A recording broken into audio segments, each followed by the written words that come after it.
Welcome to the Slop Temple. We pray this video helps. In this video, I will explain how to use Webull Desktop.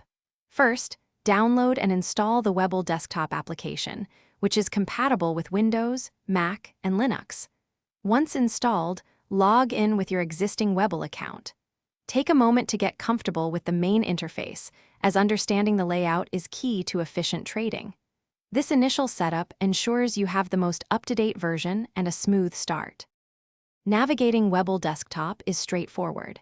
You can easily access various sections such as watch lists to track your favorite assets, markets for overall performance, and screeners to find new opportunities.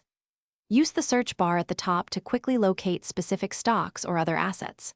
Remember, you can customize your workspace by adding, removing, and resizing widgets to fit your trading style, creating a personalized command center.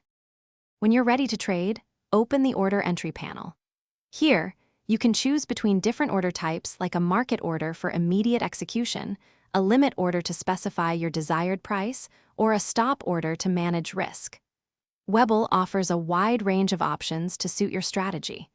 Always double-check all the details of your trade, including quantity and price, before confirming to ensure accuracy.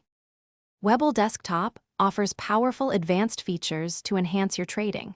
You can set up custom alerts for price movements or important news, ensuring you never miss a critical update. Dive into advanced charting tools and a wide array of technical indicators for in-depth market analysis. Don't forget to use the paper trading feature to practice new strategies and familiarize yourself with the platform risk-free. Thanks for watching. Consider subscribing if we helped you.